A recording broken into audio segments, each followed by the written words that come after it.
You're watching The Breakfast Club. Yep, it's the world's most dangerous morning show, The Breakfast Club. Charlamagne the God, Angela Yee. We have a special guest here. We've been waiting for this young lady. That's right. We requested. Because we are fans of the show Insecure on HBO. And I'm not going to mess up your name. It's Issa Rae. Yes. Good for you. Bow. There we Bow, go. bow. Boom. Now, who is Issa Rae for people who don't know? First of all, I can't start this without saying I'm a huge fan. Y'all make me care about everybody. So, Really? No, it's y'all. It make me care. Y'all and Terry Gross from Fresh Air are my favorite interviews. To watch, Wow. like hands down. But now I forgot your question. Oh, no, who is Issa Rae? Like, Oh, I'm just the self-proclaimed awkward black girl who has a show on HBO now.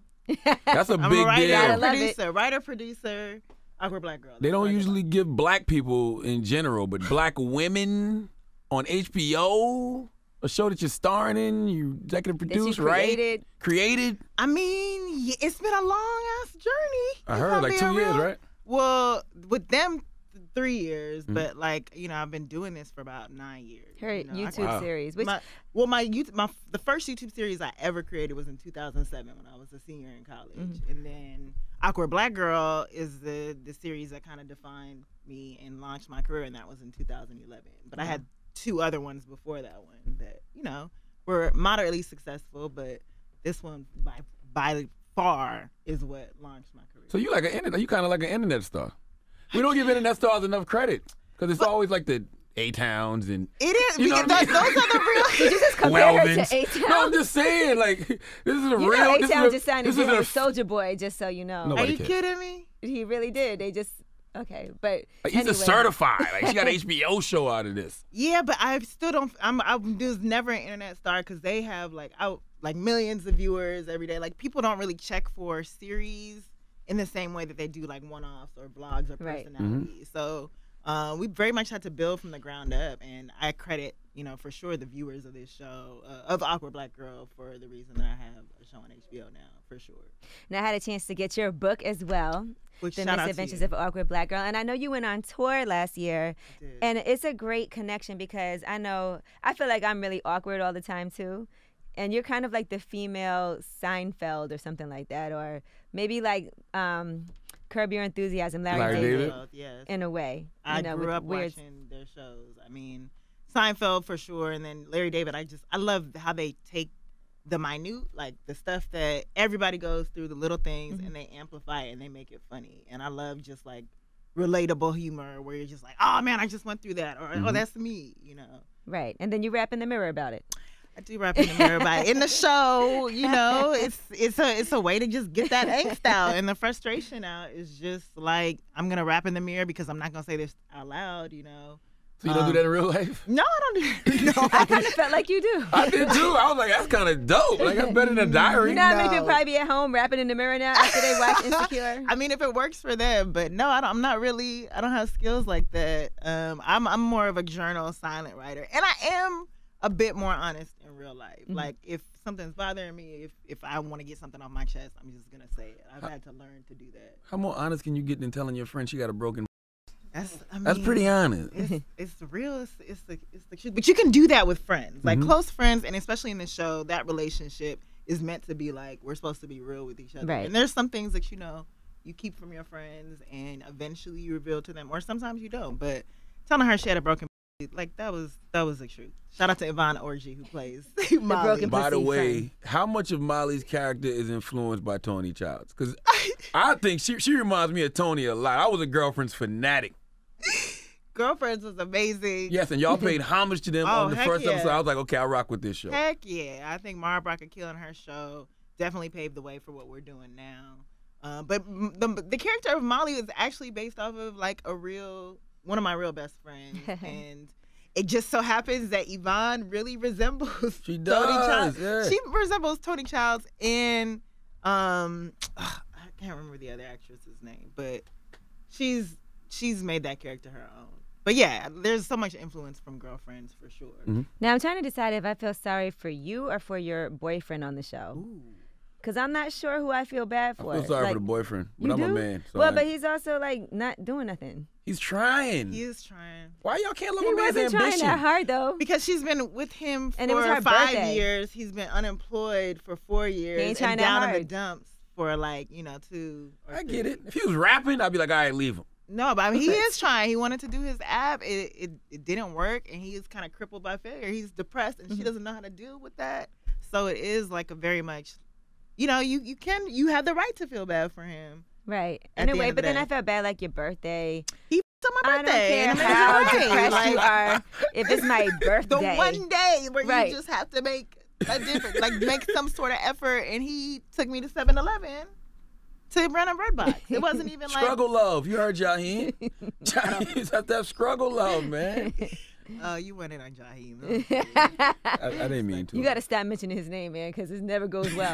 I think he's still going off on Twitter too, which is Just don't mention his name. It doesn't hurtful. exist. Now, what was cute is reading this book. You talk about how you always wanted a nickname yes. growing up because, he said, who is Issa Rae? And I'm like, wow, Issa Rae was kind of creative. It was kind of creative. It was amazing. My friend Keisha, my full name is Joissa Ray Joe, and my middle name Ray.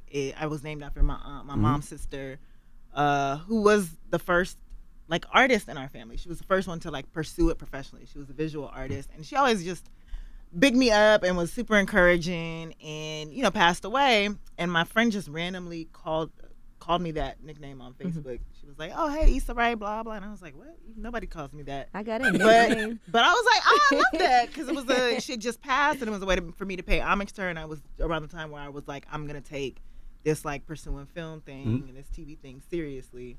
And I was also applying to jobs too. So I was like, Trying to get a job. Yeah, I can use my like my government name to apply for jobs, and then have this moniker, this nickname. To be my film So when name. they Google you, they're not going to see all your They're not gonna see all my Issa Rae stuff. Rache posts, yeah. But now it doesn't matter. No, I guess not. Where'd you grow up? I grew up in LA, Maryland, and Senegal. Oh, okay. Yeah, my dad is Senegalese, but I mean, I claim LA. all Gotcha. day. And even the show is like kind of a love letter to the parts of LA where I grew up. Because I asked that because I read in Essence where you said growing up they used to treat you like a white girl, or tease you for talking white. Yeah, I like, mean, where she grew up? I was born here, and then gangs were like getting really big, so my dad moved my older brothers and the entire family to Senegal, and spent time there. And then he lost a lot. He tried to open up a hospital out there, and then the government screwed him over, so he lost all his money. So Ooh. we ended up moving to Maryland, and he tried to start over in LA. And Maryland, it was Potomac, Maryland. There weren't that many black people. All the schools that I was in, Oh, like the Real Housewives of Potomac. which I didn't. I didn't that's know an that it was affluent neighborhood. I didn't know it was an apparently. affluent neighborhood because we weren't affluent at all. We were renting houses. We were washing paper plates. But that's another story. But yeah, I was I was always the only black girl, or one of two, and didn't really notice it. I was just, there were lots of cultures. I had Asian friends, Indian friends, whatever. And then when I moved to LA, like 5 years later, that's when I realized, oh, I don't talk like everybody else. And they called me out for it. And my hair is natural when everybody else's hair was pressed. So people just, those traits made me white. And that was something that always stood out to me. And it's the material that I use in a lot of my work today, just feeling like an outsider. And then feeling like I wasn't black enough, but I'm like, like I'm obviously black, and there are no definitions or limitations to what blackness is. And Yeah, so, I always hate it when people say, "Oh, you sound white," because it's like, what does that mean? Like, What does that mean? Does And that mean I'm- we sound educated? We don't sound Yeah, educated, and they do. exactly. Like, what are you talking about? exactly, which is so problematic anyway, because it's like we're just speaking properly Yeah. at the end of the day, and anything that's negative shouldn't be associated with blackness. That doesn't make any sense. So did you start acting out because of that? Like when you got to LA, you sound like a white girl. Did you just start like using slang on purpose? That's how you started rapping in the mirror, right? You know what's crazy is I started dumbing myself down on purpose. Like I remember writing an essay. I was great at English, but I wrote an essay entirely in Ebonics, and of course, like got an F because I thought that's what being black was. Wow. And What was the name of it? the essay, I don't even remember. It doesn't matter because I got an F. But my mom saw it and she was like, "What are you doing? Like this is not you. Just be you, and you're smarter than that. And then by the time I got to high school, I was like, you know what, I don't care. I'm just gonna focus on my studies, and that made me kind of more introverted in a way. Are you really awkward, or is that just like a deflection because you are really strong, but you just don't want everybody? You can be strong and awkward. No, because most very strong people are strong, but then they're like, oh no, I'm awkward. Like the spook who sat by the door, kind of. Oh, I like that. I like that reference. No, I'm for sure. I'm always uncomfortable. I'm always socially uncomfortable. I'm an introvert. I'm shy. I'm all of those things. So I do identify as awkward. And even this, like the attention now to the show just makes it more so because I'm just like, I can't take compliments well. Like, sometimes you got to just say thank you. I know, but I do. Appreciate it. Thank you. I'm That's something that a lot way. of people have to work on when somebody says something nice to you. Yeah. You just have to say, oh, thank you so much. I'm the And then same it's way. I'll be like, over? F you. I swear I do. I'm the same way. I do not like compliments. I'm like, man, whatever. I deal. You if I don't know someone why. does I deal better with hate. ridiculous. It's more comfortable to me. I don't know why. Hate actually humbles me more because I don't like to. I don't. Yeah, there's a lot of attention. I love compliments. Don't get me wrong. I love it when people say nice things, but I'd rather you say it behind my back. That the realest thing said about you when you're not around. Real, yes, So and when I you- appreciate that. When you gonna start acting regular? Because you still I on am Tumblr, regular. you still on social media, you still be talking to people. I mean, when you gonna stop acting Oh, regular? stop I was acting actually, regular? that is pretty regular. I don't know. It's gonna come a point. Season 2 or 3, you're gonna be like, all right, I can't just tweet with you. When did you peasants. stop acting regular? I'm You st- still do the I same know, thing. I know. He still be going back and forth. Listen, Charlamagne gets too upset about I do. things. And you do too. I see you, like in your book, you do. analyze people's tweets. I saw you wrote about how you got upset Someone because got upset with me. stripper got mad at you Yeah. on Twitter. What happened? And I didn't even I ain't read the book. I got to read the book, man. That's on my to-do list this weekend. I was watching the Grammys and I tweeted something where I was saying, oh, somebody was If you would be a performing, stripper, you would come out to UNITY and you would be a and I would come out in a pantsuit. yeah. Because I can't remember. I think I said a respectable, but she didn't like respectable a stripper, respectable right. stripper. Which, in hindsight, okay, maybe I shouldn't have said that. But she was like, "Oh, how brave of you to come out, not like all of us whores," and she just went in. And I didn't understand it at the time. I was like, "I wasn't coming for you." And then I was she just went to her making a page joke. and saw who she was, and it said, "Listen, when you get because I guess she had said she was sleep deprived and couldn't sleep." Yeah. So I was trying to be empathetic. I was like, I went to her page and read her tweets, and she was like, talking about how she hadn't gotten sleep. And so I was like, hey, we should talk about this when you get some sleep, Grumpy McGrumperson. And she was like, we should talk about this when you get some empathy, you whoreophobic ass. And then she blocked me. There's a thing called whorephobia. There's too many phobias. But wait, now. listen to this. It just is. So not Whorephobia. only did she get blocked, then she went to another page to go look at her tweets because she was blocked. She had another page so she could look. You really I'm was like, upset. You upset this stripper. I was just like, why did she do that? Yeah. And I didn't understand why, but I made her upset. And like now, 3 years later, I'm like, okay, like I get why you were upset, and you had a right to be upset. It's because I'm coming at your world, and I'm coming in a way from like speaking like I'm above it. But of course, like I don't like to upset people. Now I'm realizing, like, no matter what I do, please everybody ever can't in please life. everybody. There's always going to be people that say rude stuff to you. If I go to everybody's page, sometimes I do just to be like, somebody be like, oh, you're so ugly. And then you go look at their page and you're like, your "Whew, life all right sucks." now. Right. Don't I y'all- feel better. Yeah. Okay, don't y'all think y'all too accepting as women though sometimes? Because way? it's okay for like growing up moms and grandmas would be like, yo, they wouldn't want you to be no stripper. They would tell you respect yourself. So what's wrong with you telling that to somebody now? Because that's one that's not my place, and there's an assumption there that she doesn't have respect for herself. And I I know think, plenty of strippers and ex-strippers who are cool people, popping. yeah, who just want to do that. And like honestly, if like there is a talent associated with stripping, like Yeah, there is. I don't like strippers that don't have talent though, because Yeah, I no, think but that's a seriously, different there's some story. strippers that just like walk around. I like when they can do stuff like have tricks. I and don't like can strippers dance that and- don't have goals. Seriously, like you have to have a goal. Like it has to be an end Like, if goal you're gonna for be a stripper, stripping. be You a can't great strip forever. stripper. Same way you tell drug dealers you can't sell dope forever. You can't be a stripper Well, forever. That's there's your like at craft. least like promotions in drug dealing. That's right. Like you can aspire to. You don't want to be like the one on the corner. You rather be the one that supplies the one on the right. That's but real. like, what is the? I guess what's the kingpin strip level? There's no queen pin stripper. That's yes, real. there are. Queen, Because you could be the featured act. And you can also travel to other places. And make like money. perform in Dubai or like for Saudi and you don't want to be like the Monday at 11 in the morning stripper. You rather do Friday night, Saturday night featured when everyone comes, or they're big. If they have a big night that night, you want to be the one that's But you there. can't still do it forever. The same way when rappers come here and they over 40 and they still acting like thugs and street dudes. I'm like, bro. Yeah, you gotta elevate. Like, come on. Right. No, I agree with that. So you just answered your own question. There is a level of respect that strippers have. How much of this show is based off your real life?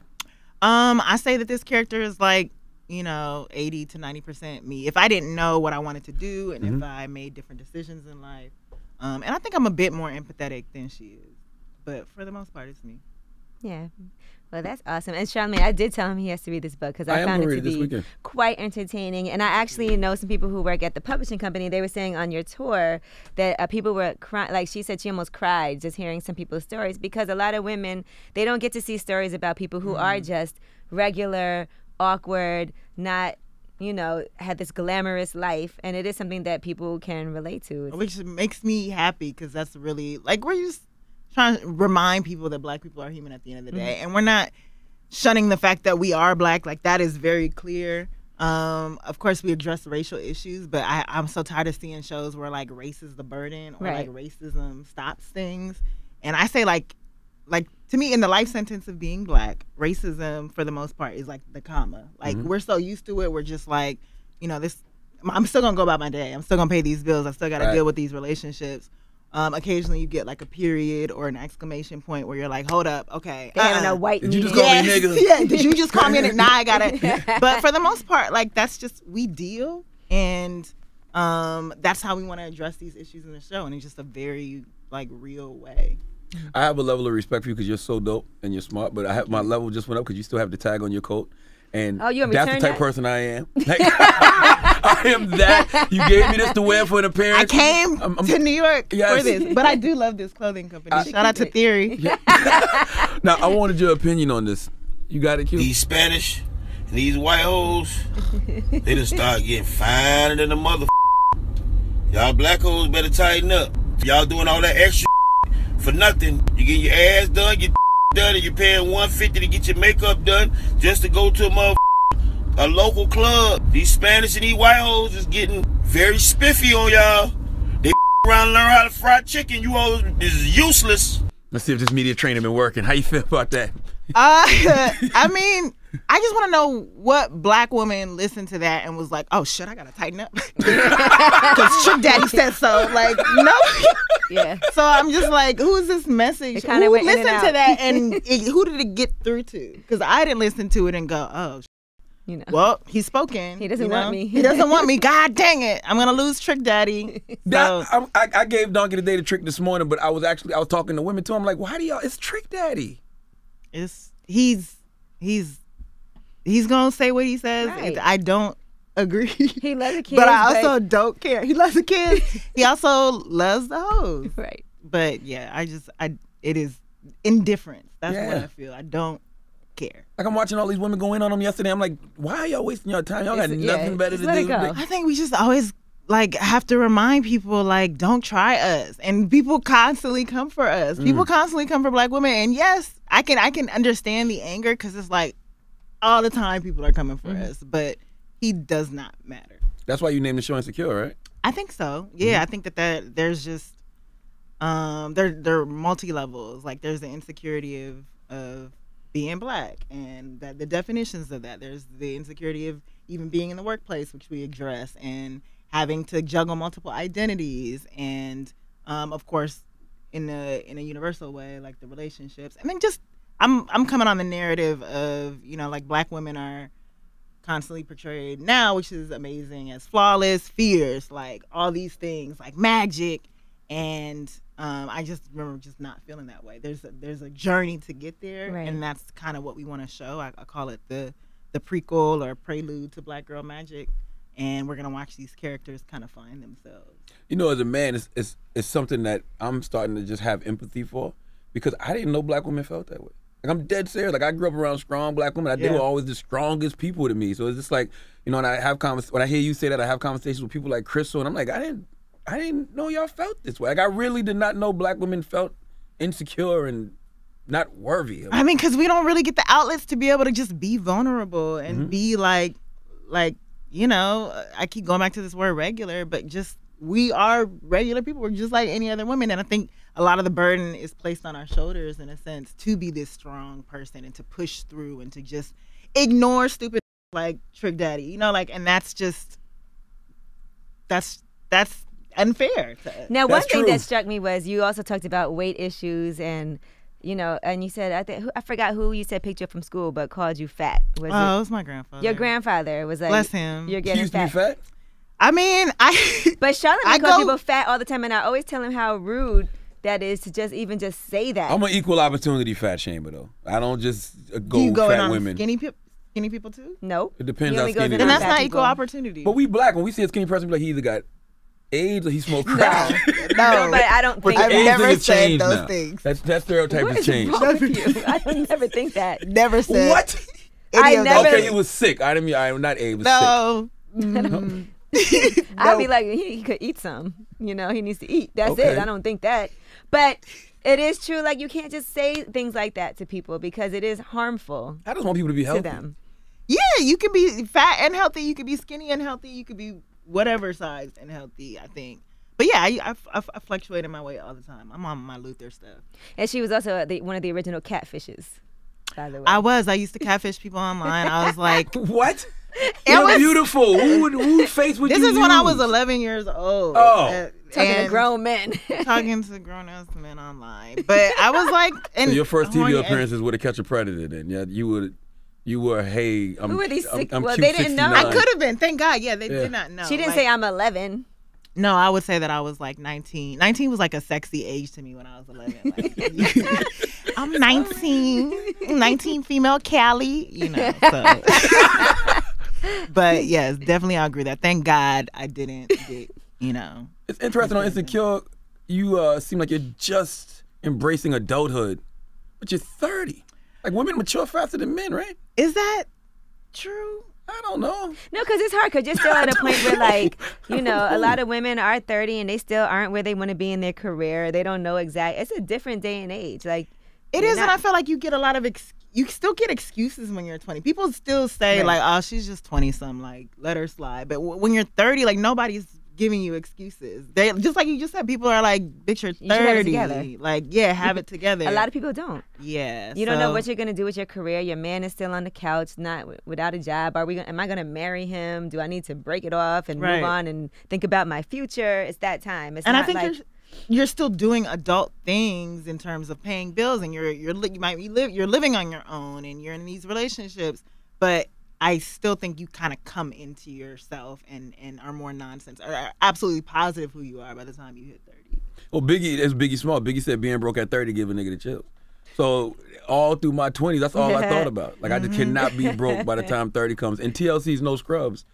Oh, yeah. Absolutely made me get out my mama's house. Bless TLC then. Because TLC launched your career then. And yeah, no, that's true. Because I was doing radio in Columbia at the time, only making like $6,000 an hour, and I was like, man, F it, either sink or swim. I'm gonna figure it out. So I ain't had no furniture, had a little TV on the floor, ate every now and then, but I wasn't living with my mama. That's all that mattered. Yeah, I mean, that was the big thing. When I moved, I remember finishing college and then moved to New York, thought I was doing my thing, but was super broke and had to end up going back home after 2 years, and that was devastating to me. Like, living at home with my mom, getting woken up in the middle of the night because I didn't wash dishes. I knew I had to get out. And so that was a definite motivator to be like, I'm going to live on my own. And then, of course, working at a job that I didn't like. I was like, I am never doing this 9-to-5 life again. I need to get on my own, my entrepreneurship. How'd you connect with Larry Wilmore? Larry Wilmore, after I sold the show to HBO, I sold the pitch to HBO. I had never run a writer's room before. I'd never done a show before. So my managers were like, you should meet with a supervising producer. And we actually have the same management company. And they were like, if you like him, great. And if you don't, like, we'll meet with someone else. And we just hit it off that first meeting. And he's just so funny and down to earth. And then by the second meeting, he was like, look, I really like your idea, and I'd love to develop it with you and write it with you if that's cool. And I was like, of course that's cool, please. And our relationship just budded from there. He's just been an amazing mentor. He's really made me confident in my own voice and my storytelling, and is just a smart man and has been in the game for so long. Like, you'd think that he's been around since Fresh Prince and In Living Color and Sister, and you'd think that he'd be subscribed to like the traditional forms of making TV, but he's not afraid to just throw stuff out. He's reinvented so many ways to tell stories, so it was just great to work with him. How has Lena Dunham been supportive? Lena Dunham's been extremely supportive. Yeah, absolutely. She's over here. She's been supportive. She's been on the book, and she's just been a really nice person throughout this process and has gone above and beyond since I've started. So, how'd you feel when people were going in on her? Because she's like, the black feminists on Twitter really went in on her a couple of times. I mean, everybody's going to be the victim of internet outrage, for sure. Not you. I'm problematic as fuck. Like, something's gonna come out. You got that wall. Like I always say, you know Crystal. You know Crystal. Crystal does the Insecure podcast. Oh yeah, Crystal. Yeah. I love Crystal. Yeah. I always say the last thing you want is 10 Hurricane Crystals coming at you. No, you got millions of those. She's amazing. But no, I know that I say stupid stuff all the time. I feel like you can't escape ignorance. Like, you can't. I'm learning, and you learn. Every now and then you mess up, and I think this culture doesn't allow for that, and that's what sucks about being like, it's like the internet public. Like, people you're like, love to make jokes, and they love to bring it back up too. Like, oh, you think you the shit now, but remember back in 2011 you said this. Yes, and you just have to be careful, which sucks. But I don't want that. I don't want that pressure to not. I'm gonna fuck up. That's gonna happen. The rules change every day. Like, I didn't know you couldn't call women females a year ago. Yeah. They went in on. I'm like, I calling women females my whole life. I didn't know that either, and then I found out, and then I heard you say it, and I was like, ooh, he said female. Did you correct? Did you check? I didn't correct him, but because it was during the Hillary Clinton interview? I don't remember. It was summer he said it, and I was like, ooh, but I don't really understand why we can't say it 100%. I don't really. No, I've never liked it just because it's every time I've heard it, it's been. But I would never be outraged about this. I'm not mad about it. But I always have heard it from other women, refer to other women as females. Like, I remember being in high school and meeting girls who were like, I don't have no female friends. I can't stand females. And so it's had a negative connotation to me since then, because it just feels like it's like animalistic in some way. You're relegating them to like, I don't with the female species. But nothing else sounds right. I don't have no women friends. I don't have no girlfriends. Well, I guess you could say women and girl. Yeah. Right. That sounded really nice. You're right. Listen, we could sound like this. You got this clip? I love playing problematic stuff for you. Go play. I just got into a big debate with this female because I'm on speakerphone with my Nick, and he say, where the hoes at? And I'm like, well, it's a couple over here right now. She get mad, talking about, ain't no hoes over here. But I'm like, look, I wasn't calling y'all hoes individually. The hoes is any group of females. I don't give a if it's Oprah and Gail, SWV, if it's Destiny Child, if it's a group of hoes, it could be CeCe Winans and her sisters. If they together, they the hoes. Stop getting mad because we use the right term. Like, when a goose by itself, it's a goose. But when it's a bunch of gooses, them is geese. So you think it's a goose out here mad as hell when they look at them geese, and she like, no, ain't no geese is over here, bitch. It's a little logic there. That's really, really stupid. It's so stupid. It's really, really stupid. But that's his logic. That's his truth. It works for Charlamagne. No, that's stupid. I didn't understand that at all. I didn't get that at all. I mean, I like it because there's nothing more entertaining to me than that type of stuff. That is. But no. So, but yeah, he's functioning in life. So good for him. Do you have a boyfriend now in real life? I'm seeing someone. Yes. Does he? So do you guys like watch the show together? And does he ask you questions? Like, for sure. I bet you he got a job. He gonna make sure he got a job after watching Insecure. Was he like, so if I lose my job? There are lots of questions. I mean, I try to be as honest as possible, but I'm also sensitive about my work. So I've made it very clear that people are gonna probably compare the storylines there to what we're going through, and. You know, just like with my best friend, she just got to deny it. Right. Okay. This is not me. My pussy's fine. Yeah, her pussy's just fine. Now, you said you used to watch Girlfriends as a kid. Yeah. And you was people say you acted white. Mm-hmm. So was there any characters on TV that you saw that were black women that you identified with and maybe tried to model yourself after in a way? I mean, yeah, I thought that like even model myself after, no, but like point to them as like, look, I talk just like them or I act just like them. But like, I mean, Tracy Ellis Ross character in Girlfriends, Freddie from A Different World. I say even Vanessa in The Cosby Show. Right. There were so many women that I felt like Laura from Family Matters was like my main. I was like, I want to be like Laura.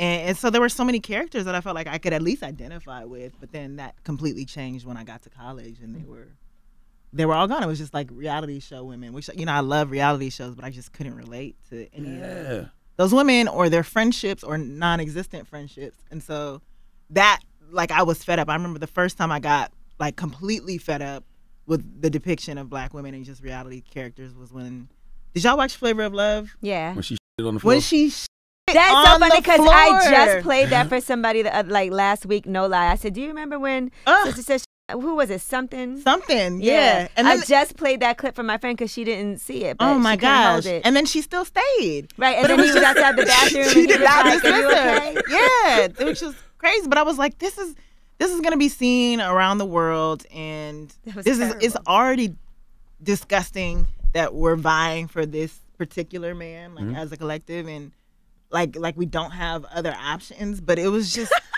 This particular. It was not our best moment, right. And again, like I watch those shows faithfully, but for me, it was just about like that show has a right to exist, of course, but I just wanted a balance, you know, and that's what we've always just been wanting, and that's why I'm so excited about this time because we do have a balance. Like Basketball Wives and Love and Hip Hop are on at the same time as Queen Sugar in Atlanta, and there's just so many perspectives.